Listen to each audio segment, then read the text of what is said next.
Brandon Valentine. He is the president and founder of the Central Pennsylvania Music Hall of Fame. Thank you so much for joining me today. Thank you for having me, Jenna. And we are talking today about the upcoming CPMAs, which you call the local Grammys. And there's some changes to this year's show. Tell me about it. There definitely are. I mean, it seems like, this thing just keeps getting bigger and bigger every year that we go into things here. We're in our third year here. So changes keep happening year after year. Some of the big changes this year. First off, we had to move from the Whitaker Center to the Hershey Theater just based on demand for seats. So we sold out the first year and the second year at the Whitaker Center. And there was such a high demand for more volume in the theater that we made a jump to a theater that is more than double the size. Wow. Let me ask you real quick what it's like to have started something that immediately was that popular. Yeah, I honestly don't even know how to answer that question. I mean, I think, taking myself out of the process, I think there's a lot of team players that go into making it a success. But I think it really speaks not necessarily for, us as an organization for starting something that was popular, but more how popular our local music scene is already, right? So the response for ticket sales to come to an event that acknowledges and recognizes our local talent really, I think, is a testament to the current local music scene, the fans, the families, the music acts who are all in attendance, who all said, yes, I want to be here for this. It's really all about honoring and recognizing them. And the fact that they made it happen, I think, is the biggest thing versus us as an organization, for sure. And like you said, a very supportive community. Very cool. Absolutely. Yeah, that's what it's about. I mean, we're certainly a nonprofit, so this is all about giving back to our local music community, for sure. So it's been moved to the Hershey Theater, and what else is different this year? Yeah, outside of giant capacity, we're also making the overall experience a little bit more special for the artists. So in previous years, the first year, all we had was one red carpet, one photo backdrop. In the first year, saw an immediate demand of, hey, some people are actually coming in limousines, really getting dolled up and saying, this is important to me. I want to look and feel like a rock star for the day. So, we saw that kind of growing demand and said, we gotta make this feel more like a true red carpet experience. So last year we had some radio stations there on the second floor. We had kind of a VIP area for artists with their own bar there, some interviews, as well as the photo backdrops. And this year we're really taking it to a complete and different level. So also in our move to the Hershey Theater, even though they don't have a lot of lobby space there, they've been gracious enough to offer us a room that is located just off the lobby. And it's virtually the size of about a hotel ballroom that we use for what we're calling the red carpet experience. So doors are going to open up earlier this year. In the past, I think we've only opened up an hour before showtime. We're going to make it 2 hours before showtime. So the show starts at 7, doors open at 5. And as soon as the doors open at 5, it's go, go, go for the red carpet experience. And what that is, like I said, that giant kind of hotel ballroom type room with red carpets, with the photo backdrops.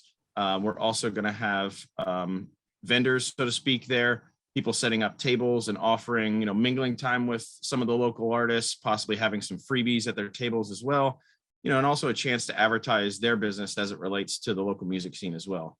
And I think, Cumulus Media will be there, as well as some other radio stations to interview some artists, maybe do some live broadcasts from there.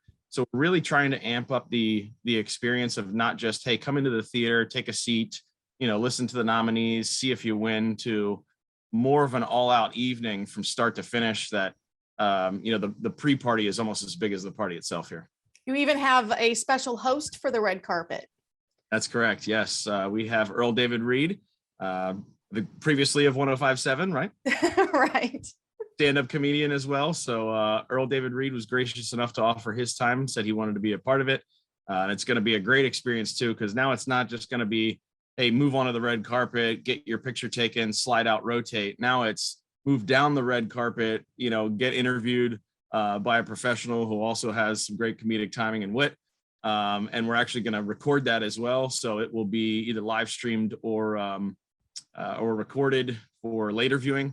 So Earl will be interviewing each and every one of those artists that come along on the red carpet for, again, an experience to make them feel like a true rock star, true nominee. And more so really amp this up and really truly make it live up to its local Grammy name. And not only have you made the pre-party exciting, I mean, the show is exciting itself, but now you have an actual after party. I mean, there was always kind of a sort of after party before, but now you have a legit after party. That's right. Yeah, not to minimize how it was previous. I mean, we partnered with Arugas. They were a great sponsor of ours. It was Arugas on 2nd Street because of the proximity of the Whitaker Center and their willingness to partner with us as a sponsor. And what we did there was, we just kind of opened up the door. We had a DJ there to play some of the local musicians, some of the nominees' musics rather, via the DJ. And, I think I remember, you and I were both there both years, and that place was slam packed. I mean, if 200 people into Arugas on 2nd Street, that place is overflowing. So I guess, a little bit more in terms of the legitimacy with our move this year, considering we are moving to the Hershey Theater into Hershey, Pennsylvania, outside of Harrisburg, PA. It also gives us an opportunity to, again, give back to a sponsor with the previous 2 years, Arugas being a sponsor. In the 3rd year here, in all 3 of our years, rather, the Englewood has been our platinum sponsor. And if you're not familiar with the Englewood, it is a restaurant, brewery, and live music venue in the Hershey area. So right down the street from the Hershey Theater, it makes a great natural fit. It's a barn from the 1800s that has turned into a live music venue. So we're still going to have a live DJ there. And there's going to be a ticketed price to get in. That's not to make money or to get tickets or anything. It's virtually to ensure that if 400 to 500 people all show up at the same time, there's some sort of buffet style hors d'oeuvres or finger foods available for everybody simultaneously. So it's almost like you're paying to make sure that you have some food when you get there. So it's going to be quite the experience, and the magical atmosphere and the overall appeal of the Englewood is really going to suit the night and really top it off to really make everything kind of add to that formal dynamic for the evening. So it's going to be wonderful.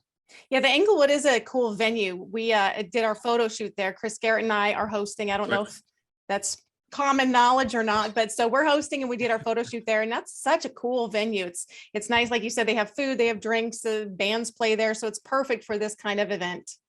Absolutely. Yeah. It's one of those things where, if you're looking at a giant corporate event, they do private events there as well. So it was an automatic partnership going to them and saying, hey, we'd like to bring, hundreds and hundreds of people into your venue. They have the space. It's a great atmosphere. And again, they're sponsors of ours. So really happy to work with them further on this. But and yeah, this is all, no, go ahead. What's that? So happy to have Jenna and Chris as hosts this year. You guys have a long-standing friendship, great dynamic. It's going to be great on stage. And if those of you out there haven't been to the ceremony or haven't watched it live stream, they get up there, they do their bit, they do their song and dance, kind of spiel, so to speak. Not singing or dancing, but I was going to say that. I'm like, please, we're not the singers. No, it's just like the Grammys. We try to make it just as authentic as, the Oscars and the Grammys, where the hosts really do a great job and add to the evening, mix it up. And Jenna and Chris, we're honored to have both of you guys. It's going to be a great experience for sure. Have you ever heard the term "don't promise more than you can deliver," Brandon? Absolutely. That's why I'm under promises. Yeah, right. No pressure. Okay, let's move on. So this is all part of the Central Pennsylvania Music Hall of Fame, which you started, which is a nonprofit. Why don't you tell us about what that is? Sure. Yeah, I think, creating this organization as a nonprofit, I think was very important. Number one, to show the local community that we're here for support. Because there's a lot of, businesses, management groups, booking agents, a lot of things out there that definitely serve their own purpose in the scene to help musicians out. But a lot of that is money driven. And I wanted to make really clear that this is not a money driven organization. We are solely here to recognize, support, and grow the local music scene. In fact, that is our mission statement. And as an actual 501c nonprofit now, we're grounded in youth music education. So in order to justify the organization being a nonprofit, we spend a lot of our resources in educating the youth in music. So that's kind of the happy mix there, is even though it is the Central Pennsylvania Music Hall of Fame, and when you think of that, you think of the annual award ceremony, but it goes much deeper beyond just a one-time award ceremony into a year-long commitment to supporting our local youth. And speaking of youth, you had your first youth showcase, I believe, in December. Tell us about that. That's right. That was a kind of an idea we had stemmed from one of our board members, Todd Bedard. Todd runs a similar program that I actually just got to judge last week at Cumberland Valley High School, where he runs a mini thon. I believe they call it Thon Factor, similar to like the X Factor. And it's kind of like a talent show, so to speak, you know, an American Idol X Factor, America's Got Talent kind of competition. And he had 14 acts compete at this year's Cumberland Valley Mini-Thon that then we got to judge and select winners. So Todd came to me and said, hey, this is something I've done annually. I think he's done it for over a decade, and said, let's bring this kind of on a broader scale than Cumberland Valley High School and open it up to Central Pennsylvania. So I said, great idea. Todd took lead on the project. We kind of executed it this past December for the first time. We also had judges there. There were no winners, so to speak. It was more designed as a youth music showcase. So we didn't have anybody discouraged, you know, feel like they didn't come in first, second, or third, or whatever it is. And really, if we would have had it that way, it would have been astronomically hard to actually see. We selected the top 10 youth music acts from ages 12 to 18 to perform live at the Englewood for this youth music showcase. And they performed with a live band. It was quite the experience, and each and every one of them really wowed myself, the judges, the audience. It's really a testament that not only do we have such a thriving local music scene and music heritage here in the past, but our future is looking even brighter because some of these kids are just unreal at this age, for sure. Absolutely. Yeah, I heard a little bit of them playing and singing, and these are kids. Are you sure? Like, should we check Right. IDs? And speaking of the students, they're also going to be utilized during the pre-show at the CPMAs. Is that correct? Yeah, For one more time. recording. Some of the students are also going to be used to record some of the pre-show at the CPMAs. That's correct. Great point, Jenna. Yes, we're going to be partnering with Cumberland Valley High School's audiovisual department, and they've offered to volunteer their services and do the red carpet experience as a live stream and or a video recording. So another great opportunity to get back to those, 18 and under, and to help out, add something to their resume, for college or what have you, to say, hey, I took part in our local Grammy ceremony in the production. So really looking forward to working with them. They do a fantastic job, and I know they're going to even step it up for the ceremony. So why do you think it's so important to reach out to this new generation of musicians? Yeah, it's a weird period right now, 2020, 2021 that we've gone through with COVID. And, I know it affects multiple businesses, multiple walks of life, and, obviously everyone's health. But as our nonprofit organization is really looking at the music scene in general, it's also making an impact on these young adults who, number one, it's hard enough for them to find gigs because a lot of times if they're under 21, they can't get into a bar. Some of the coffee shops are, not doing musicians anymore. It's really hard to find places to play. So I think, the reaching out that we've had as far as to this next generation is really to get them exposed to new eyes and ears, into new experiences, and really help their careers flourish from early on. This is not something that was around when I was around, or when I was a kid, I should say. I still am around. But, I was in my first high school band when I was 15 years old, and we had virtually one venue that we could find that we could play at. You wouldn't make any money.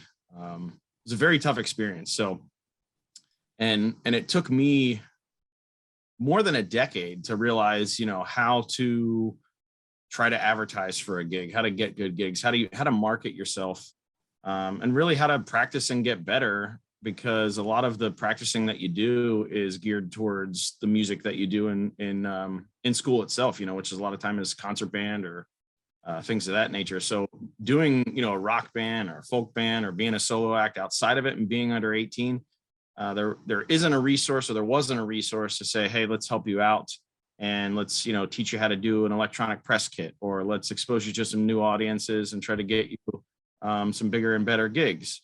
Or, like we've done over the past year and a half, also let's, even if they might not have an opportunity to play out somewhere due to COVID, let's allow them to do a live stream, connect with different venues to do live streams, or even to do it on our page. So I really think because it hasn't been done yet, at least to our knowledge, providing this outlet for youth education now and to really build them up. I can't wait for, 10, 15 years from now or whatever, and say, hey, we were working with that guy or gal when they were 13 years old or 11 years old, and, going to see them actually on the legit Grammy stage winning something. It's going to be great to see someone take it to the next level from an early age, for sure. Yeah, you're definitely giving them a jump start, because you're right. That's some of the stuff you don't think about. You're like, let's be in a band. You don't think about the press kits and the finding locations to play. And I mean, that's really cool that you guys do that. How do you get your money now that it's a nonprofit? I mean, obviously you need funding. How does that happen? Yeah, we're gracious enough that we've had business sponsorships. I think now being an actual approved 501c3, we're just about a year getting into that. That kind of opens the door for a lot of business sponsorships to say, hey, we want to give you some money for tax write-off purposes to support your cause. We like what you're doing. So I'd say number one, that's probably our main revenue stream is from donations of corporations and small businesses. We also accept private donations as well. And that comes not only from, money to support things like putting on youth music showcase, some youth music camps, as well as, we're currently putting together kind of an instrument collection fund too, for at some point, if we're able to actually have some bigger classes, we can have multiple instruments to teach some kids. So outside of that monetary donation, we also end up getting a lot of donation of people's time, volunteers.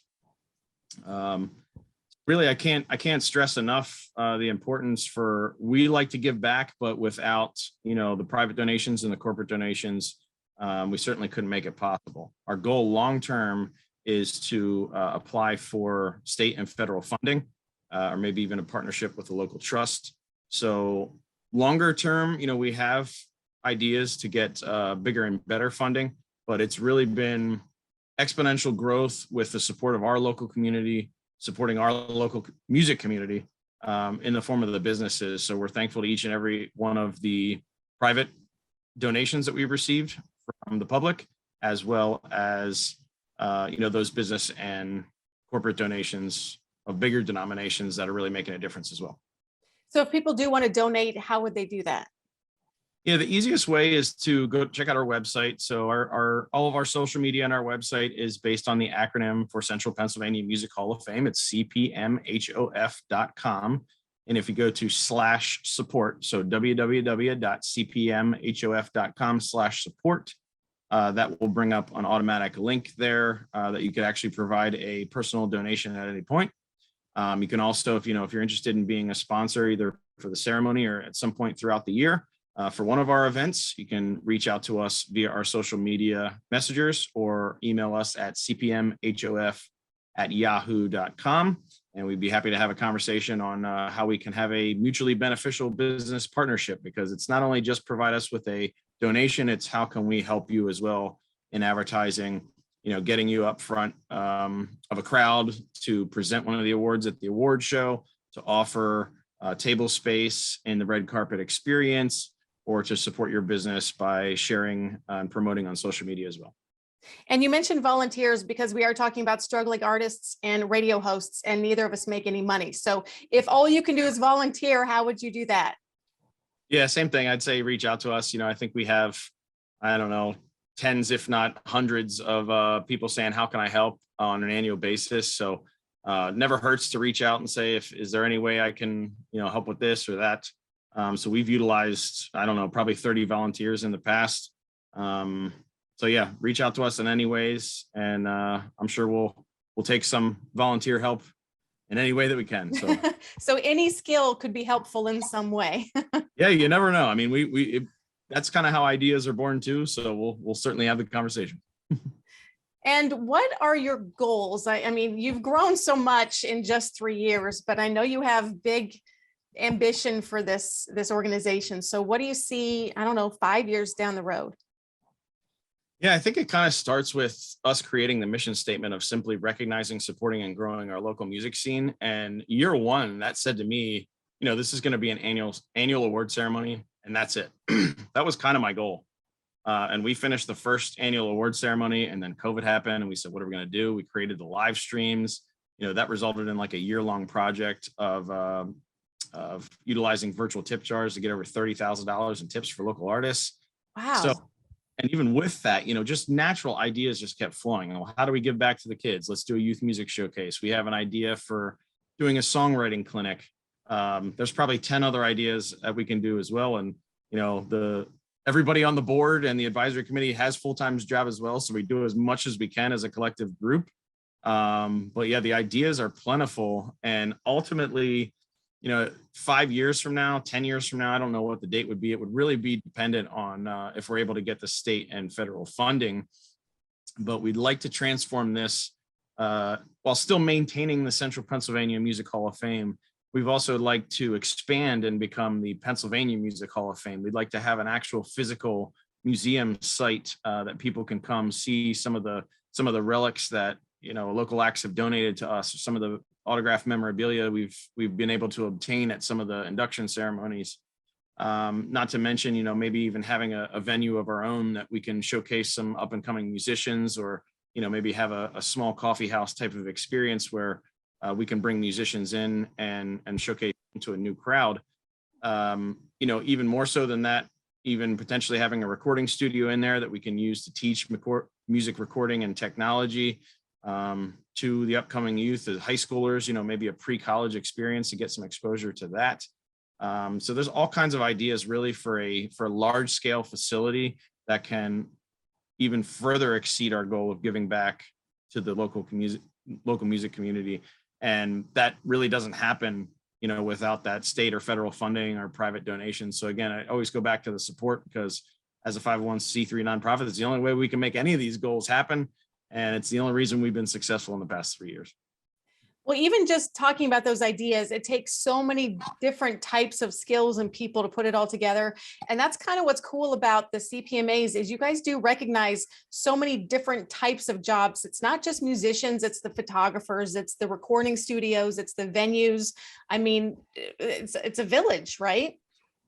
Definitely. I mean, there's so many different entities involved in the local music scene, from sound to lighting to, heck, even the fans. We've had ideas that we should have the best guitar player, the best bassist, but also maybe, fan of the year, someone who's super devoted to going out into the music scene.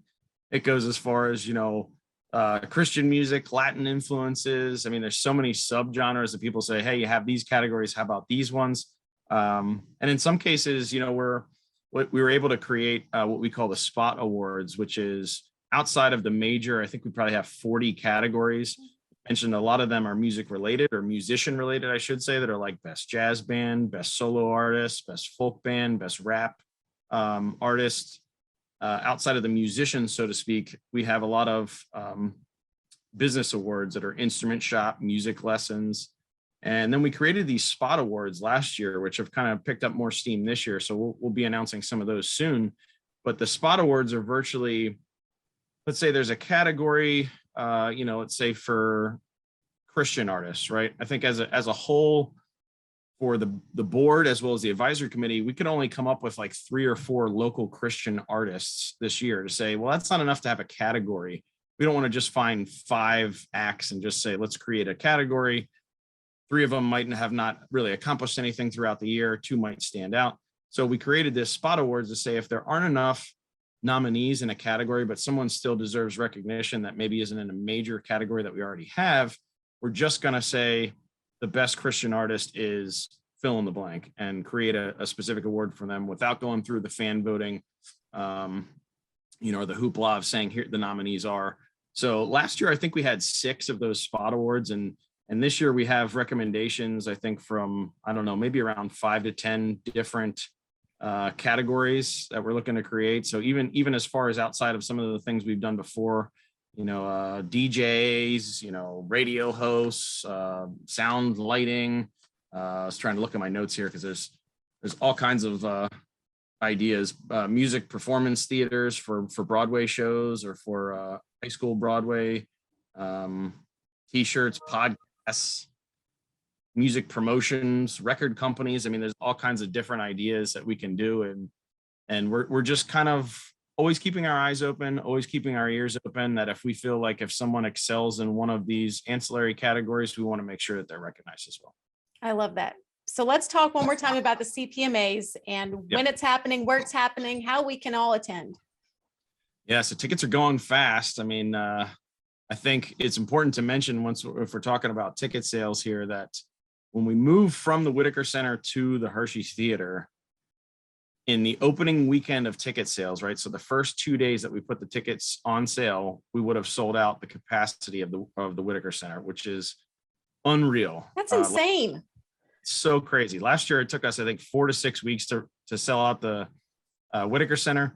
And this year, if we would have stayed there, again, it would have taken 2 days or less, which is crazy. So tickets are, but nonetheless, the award ceremony is going to be on Thursday, March 24th. We always have it on a Thursday every year. It's not on a Friday or Saturday because that are the performance days largely for the musicians. So we don't want to take gig opportunities away from the musicians. We're putting it on a Thursday every year, so always plan for that. Again, Thursday, March 24th. The ceremony will start at 7 p.m. sharp, and the red carpet doors will open at 5. And we invite everybody, right? So it's not just the nominees, those involved in the local community. It's open to family and friends of the nominees. It's open to music artists who weren't nominated this year. Every year we have a large group of musicians and bands that maybe weren't nominated, but they still want to come and feel the overall dynamic of the room being a family, togetherness kind of environment. And come and get your picture on the red carpet. Nonetheless, you don't have to be a nominee to be in celebration with us all. And even outside of that, we get a lot of fans in support of the best of the best in the Hall of Fame inductees that we induct as well. So like last year, we inducted the Badleys. We had a lot of Badleys fans show up to see them perform live. So the same thing goes for our ceremony this year. This year, we are inducting live from York. Great band known for, Lightning Crashes is the main single and their Throwing Copper album. We're also inducting Third Stream, which is a jazz band that's been around for almost 50 years in the area. The Pixies 3 were a teenage all-female pop group based in the 1960s. They're all flying in from all over the country to perform live at the ceremony. So they'll be there doing their original material from the 60s. It's going to be great. Third Stream will be performing as well. We're in discussions with Live at the moment. Les Brown will be inducted. He will be inducted posthumously, but we will have recognition from his son there as well. We're inducting the Emperors, great group of guys from the 1960s, had success with their release Karate, and the Del McCoury Band, who, if you haven't heard his name, he's already been inducted in the International Bluegrass Hall of Fame. So international celebrity, from the York area as well. And we'll be having some bluegrass music at the ceremony as well. So, not only, I think it's important to mention, you mentioned the CPMAs, but don't forget it also doubles as the Hall of Fame induction ceremony. So we're going to be acknowledging those 6 acts this year. So even if you're a family or a friend or, a local musician, come and see and support, cheer on who you think should win when their name gets read, but also come to see some of the live music performances from the best of all time, because they're really going to be spectacular. And my one fan will be there too. Also, so this is happening Thursday, March 24th. So employers need to be ready for lots of people calling out sick on Friday, March 25th. I just want to say that it's on a Thursday. Yes. Where can people get tickets for this? Yeah, so they're available via Ticketmaster. So if you go through Ticketmaster and type in Central Pennsylvania Music Awards, you can find it on there. Or you can also go on the Hershey Theater website under the date March 24th. You can also find it via our website and all of our social media as well. So that ticket link is blasted everywhere out there, so I'm sure you can find it. But again, tickets are going pretty quickly. We've already sold out the pit and the loge sections. Right now, the orchestra, which is the first floor, There's 1,100 seats on there, and I think there's only maybe 100 or 200 left. So if you're interested in sitting on the first floor, be sure to get those tickets soon. And give us your website one more time. One more time, it's www.cpmhof.com. And is there anything else you'd like to add that we haven't already covered? I think we covered it. We talked a lot about how we're giving back. We talked about the future, and this is always something that I have fun with on an annual basis, and even to go back and maybe listen to what we talked about the year previous and see how things have changed. It's really just a testament of all the contributions from our board and advisory committee, all the ideas we receive, and look forward to doing this on an annual basis, and look forward to speaking with you, Jenna, and it's going to be a great ceremony. Absolutely. I can't wait. I mean, I can wait because I'm nervous, but I can't wait. It's going to be a good time. Brandon Valentine with the Central Pennsylvania Music Hall of Fame. Thank you so much for talking with us today. You're welcome. Thanks for having me.